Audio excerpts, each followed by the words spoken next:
예수님께서는 사람의 마음을 밭과 같다고 하셨습니다. 우리의 마음이 각기 밭과 같고 땅과 같습니다. 어떤 씨가 떨어지면 자라고 결실하게 된다는 것이죠. 오늘 본문 씨 뿌리는 비유에서 주님께서는 4가지 종류의 밭에 대해 말씀하셨습니다. 자, 한 농부가 씨를 뿌립니다.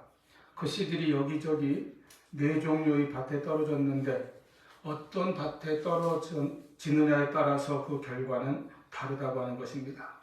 싹도 나지 못한 땅도 있고, 싹은 바로 났지만 얼마 되지 않아 말라 죽어버린 그런 밭도 있습니다. 싹이 나서 제법 자라기는 했는데 결국에는 아무런 열매를 맺지 못하는 밭도 있습니다. 그리고 마지막으로 싹이 나고 잘 자라서 30배, 60배, 100배의 결실을 맺은 밭이 있다고 하셨습니다. 씨 뿌리는 비유라고 하지만 비유의 초점은 씨보다는 그 씨가 떨어진 밭 혹은 땅에 있습니다. 여기서 씨를 뿌리는 농부도 같은 사람이고 그가 뿌리는 씨도 동일한 씨앗입니다. 마태복음 13장 19절에서 예수님께서는 그 씨앗은 천국 말씀을 가리키는 것이라고 제자들에게 해석해 주셨습니다. 그 같은 씨를 뿌렸는데 확연히 다른 결과는 어디에서 나타났는가 하면 그 씨앗이 떨어진 밭에 따라서 나타나는 것입니다. 그래서 이 비유는 천국의 말씀인 씨에 대한 비유이면서도 또한 밭에 관한 비유라고 할 수도 있습니다. 이 비유는 예수님 말씀 가운데 가장 잘 알려지고 또 중요한 가르침 가운데 하나입니다. 그래서 마태복음, 마가복음, 누가복음에 모두 기록되어 있죠. 이 비유는 하나님의 복음의 말씀의 그 본질에 대해서 그리고 그 말씀에 대한 우리 인간의 마음의 다양한 반응들에 대해서 잘 보여주는 말씀입니다. 또한 참되게 말씀을 받아들일 때에 나타나는 영적인 성장과 결실에 대해서 놀라운 교훈을 담고 있습니다. 예수는 이 비유를 통해서 사람들이 하나님 나라, 천국의 메시지에 대해 어떻게 받아들이는가에 대한 여러 가지 반응들을 보여주십니다. 먼저 예수님께서 이 땅에 오셔서 우리에게 주신 것은 구원이죠. 구원은 천국, 즉 하나님 나라라고 말할 수도 있습니다. 또 요한복음대로 하면 영생이라고도 할 수 있죠. 그래서 예수님의 첫 메시지가 마태복음 4장 17절에 기록된 대로 회개하라 천국이 가까이 왔느니라 했습니다. 예수님께서 공생애 동안 하신 일을 마태복음 4장 23절에 대표적으로 크게 3가지로 요약을 해놓았는데 그것이 무엇인가 하면 가르치시고 천국 복음을 전파하시고 백성들 가운데 모든 약한 자, 병든 자를 고치신 일이라 이렇게 했습니다.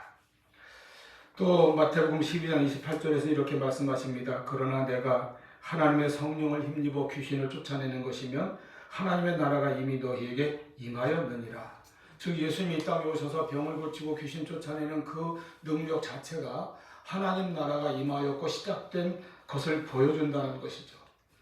이렇게 예수님께서 오셔서 우리에게 천국을 주셨고 천국이 우리에게 시작되었다는 것을 말씀하고 있습니다. 자, 구원자 예수님에 대한 메시지 그리고 예수님께서 주시는 천국을 전하는 천국에 대한 메시지가 바로 복음입니다. 오늘날 우리나라의 모든 교회들과 설교자들이 복음을 외치고 있습니다. 수많은 전도자들과 성도들이 또한 복음을 전하고 있습니다. 그렇다면 그만큼 많은 영혼들이 복음을 듣고 그래서 하나님께 돌아와 구원을 받고 천국 백성이 되어야 할 것 아닙니까?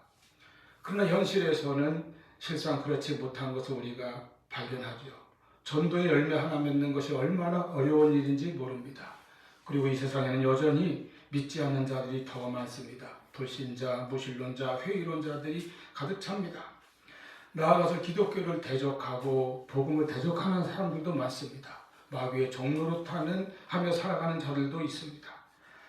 많은 사람들이 하나님을 거스르며 살아가고 있으며 오직 물질이나 권력 또는 세상의 성공이라는 우상 앞에서 머리를 숙이며 살아가고 있습니다. 왜 그렇습니까? 교회 안에서는 어떻습니까? 저를 포함해서 모든 그리스도인들은 하나님 말씀을 많이 받습니다. 듣기도 하고 읽기도 하고 여러 가지 경로, 여러 가지 방법을 통해서 하나님 말씀을 대합니다.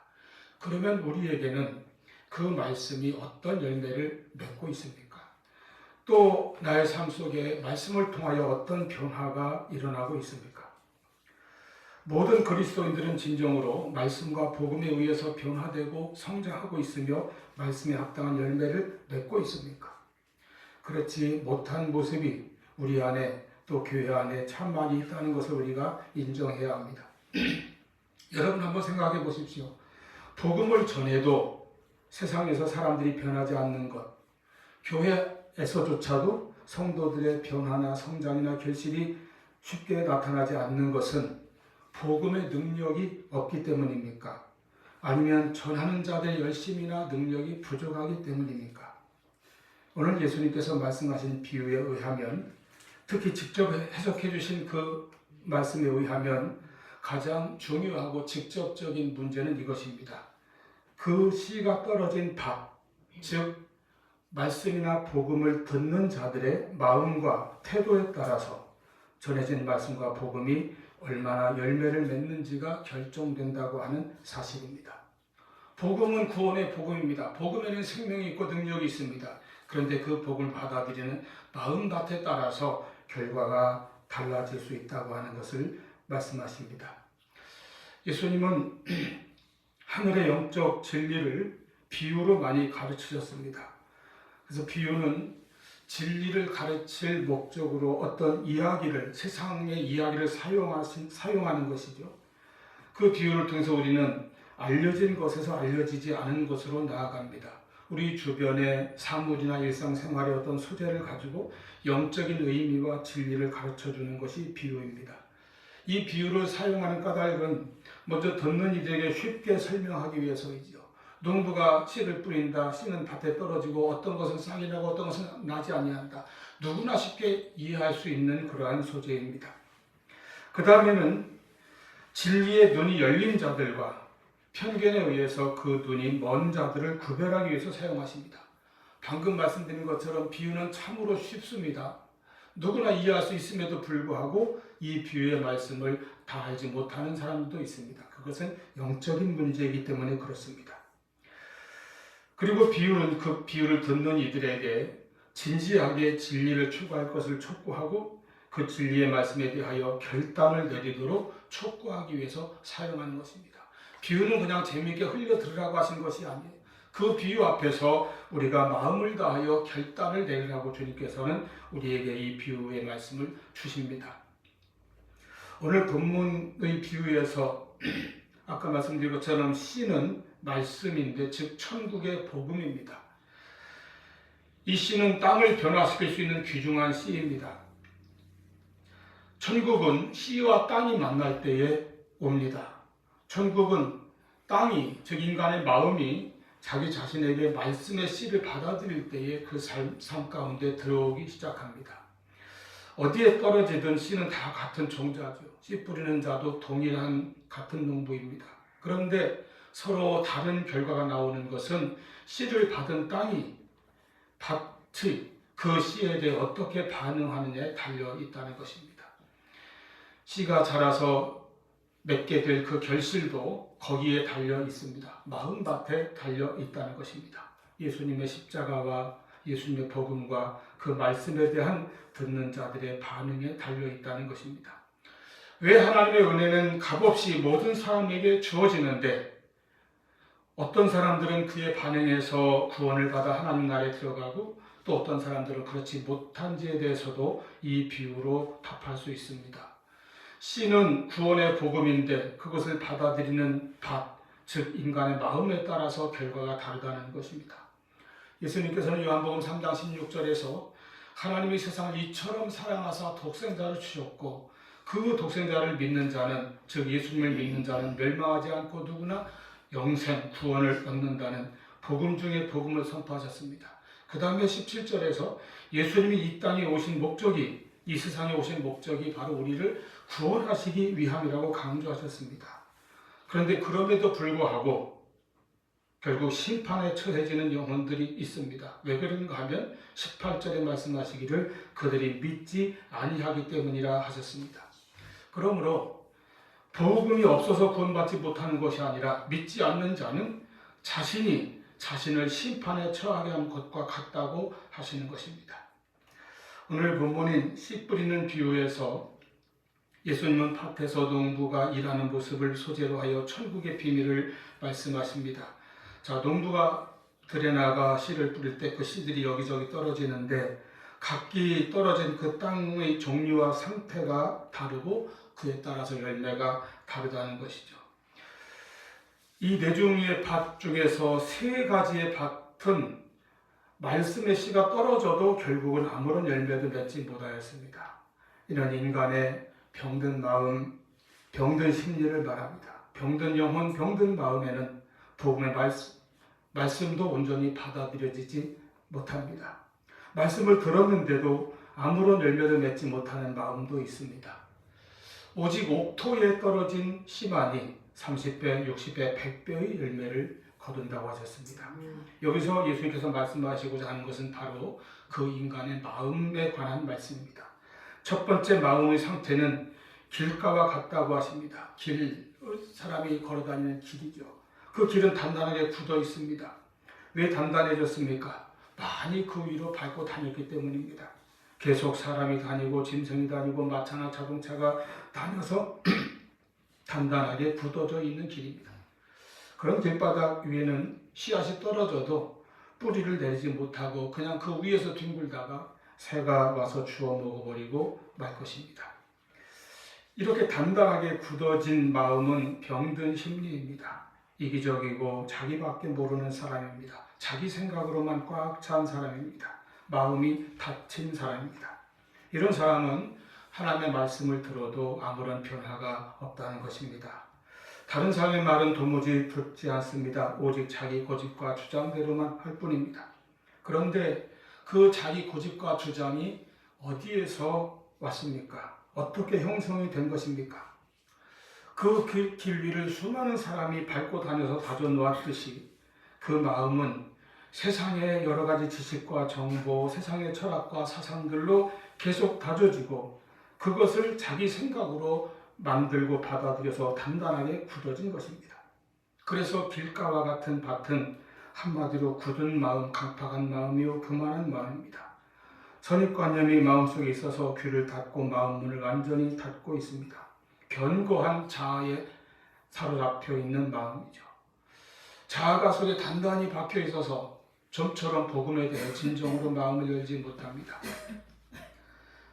때로는 교회 안에서도 겉으로는 신앙생활을 하는 것 같지만 중심으로 주님을 영접하지 않고 거듭나지 못한 마음이 있다면 이는 길가와 같고 길바닥과 같은 마음이라고 할 수 있겠습니다.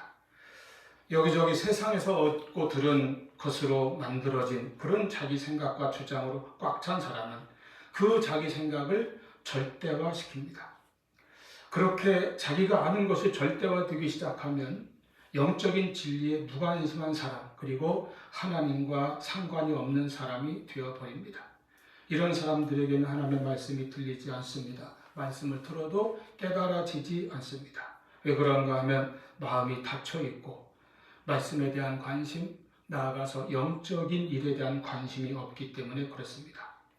이렇게 말씀에 대해 관심이 없고 그 말씀을 받아들이지 않고 그대로 내버려 두니까 새들이 와서 먹어버린다고 했습니다. 본문 15절에 보면 그 새는 사탄을 가리킵니다. 누가복음에서는 마귀라고도 했습니다.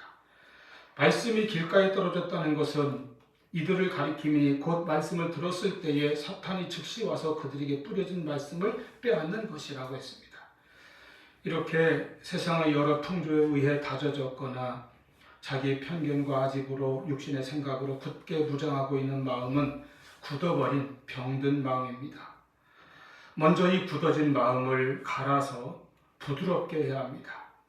자기 자아로 뭉쳐진 이 마음을 열어야 합니다. 사탄에 대해서는 마음을 지켜야 합니다.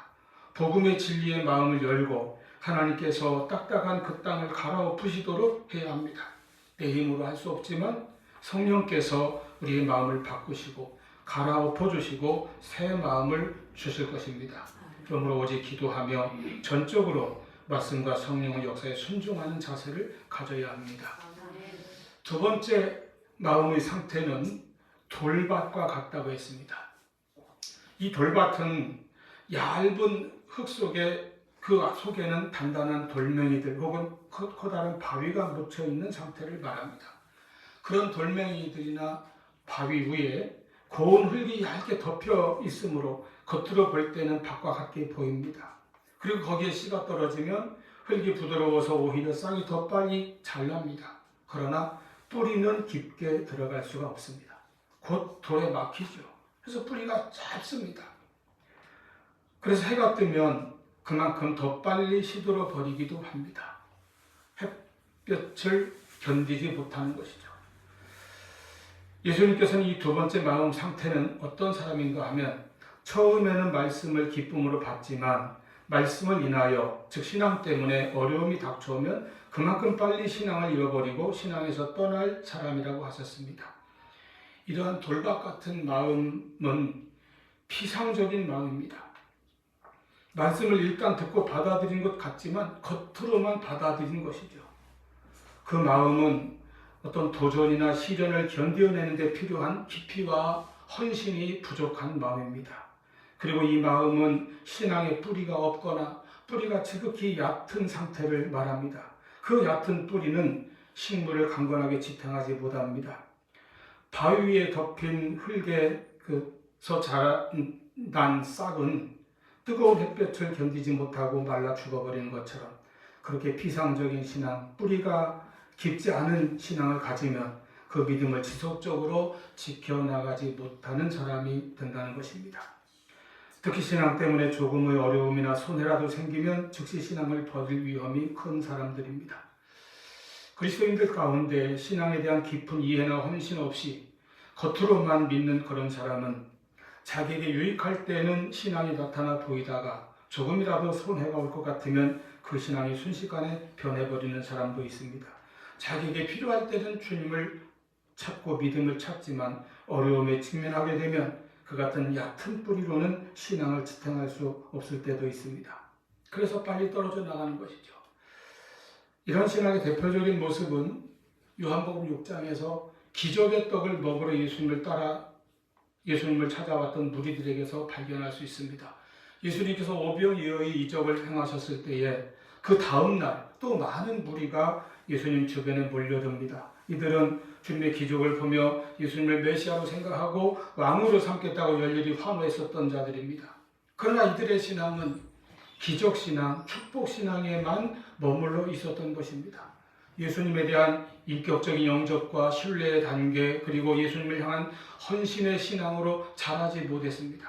요한복음 6장 26절에서 예수님께서는 이러한 그들을 보면서 너희가 나를 찾는 것은 떡을 먹고 배부른 까닭이라 이렇게 지적하셨습니다.